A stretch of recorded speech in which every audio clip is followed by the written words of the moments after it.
গত 12 জুন 2026 তারিখে সংযুক্ত আরব আমিরাতের স্বরাষ্ট্র মন্ত্রণালয়ের directorate general of federal criminal police national central bureau NCB Abu Dhabi হতে প্রেরিত একটি ইমেইলের মাধ্যমে বাংলাদেশ সরকারকে জানানো হয়েছে যে দুর্নীতি মামলায় অভিযুক্ত বেনজির আহমেদকে সংযুক্ত আরব আমিরাত পুলিশ কর্তৃক গ্রেফতার করা হয়েছে।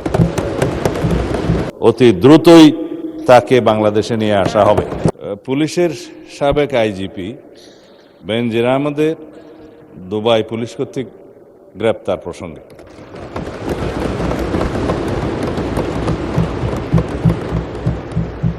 এ বিষয়ে আমি মহান জাতীয় সংসদকে অবহিত করছি যে বর্তমান সরকার দায়িত্ব গ্রহণের পর দুর্নীতি মামলায় অভিযুক্ত পুলিশের সাবেক আইজিপি বেনজির আহমেদকে গ্রেফতারের জন্য ইন্টারপোলের সাথে নিবিড়ভাবে কাজ করার জন্য নিয়োজিত পুলিশ হেডকোয়ার্টার্সের national central bureau NCB Dhaka কর্তৃক ইন্টারপোলে আবেদন করা হয়।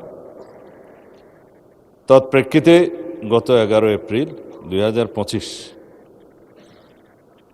এটা 2025-এ পাঠানো হয়েছিল। আমরা এটা মনিটর করেছি।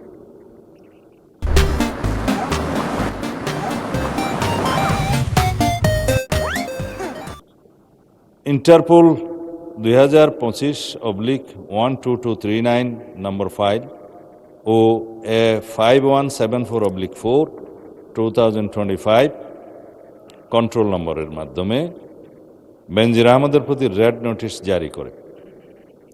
উক্ত রেড নোটিশের মাধ্যমে ইন্টারপোল কর্তৃক সংযুক্ত আরব আমিরাতের স্বরাষ্ট্র মন্ত্রণালয়কে অনুরোধ করা হয় গ্রেফতারের জন্য। মাননীয় স্পিকার, আমি এই মহান সংসদের মাধ্যমে সমগ্র জাতিকে জানাচ্ছি যে গত 12 জুন 2026 তারিখে সংযুক্ত আরব আমিরাতের স্বরাষ্ট্র মন্ত্রণালয়ের directorate general of federal criminal police national central bureau NCB Abu Dhabi হতে প্রেরিত একটি ইমেইলের মাধ্যমে বাংলাদেশ সরকারকে জানানো হয়েছে যে দুর্নীতি মামলায় অভিযুক্ত বেনজির আহমেদকে সংযুক্ত আরব আমিরাত পুলিশ কর্তৃক গ্রেফতার করা হয়েছে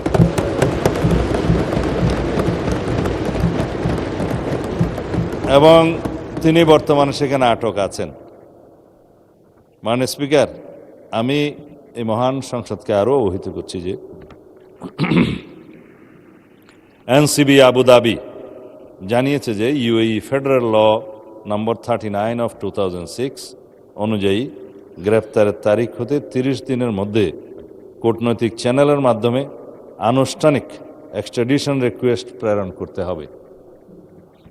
উল্লেখ্য, বেনজির আহমেদের বিরুদ্ধে দণ্ডবিধির 420, 467, 468, 471 and 109 সেকশন এবং 1947-এর দুর্নীতি প্রতিরোধ আইনের সেকশন 5/2, 26(2) এবং 27(1) এবং বাংলাদেশ পাসপোর্ট অর্ডার 1973-এর 11 ধারার সেকশন 11-এর মামলা বিচারাধীন রয়েছে।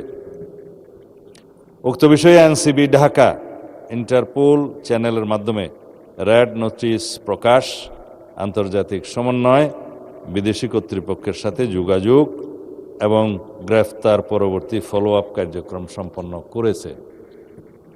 দুদক কর্তৃক প্রত্যার্পণের জন্য প্রয়োজনীয় মামলা, গ্রেফতারি পরোয়ানা ও তদন্ত সংক্রান্ত দলিলাদি প্রস্তুত, স্বরাষ্ট্র মন্ত্রণালয় কর্তৃক এক্সট্রাডিশন প্রপোজাল প্রস্তুত ও অনুমোদন এবং পররাষ্ট্র মন্ত্রণালয়ের মাধ্যমে ইউএই কর্তৃপক্ষের নিকট কূটনৈতিক চ্যানেলে আনুষ্ঠানিক এক্সট্রাডিশন রিকোয়েস্ট প্রেরণ করে এনসিবি আবুধাবির সাথে সমন্বয়পূর্বক অতি দ্রুতই তাকে বাংলাদেশে নিয়ে আসা হবে।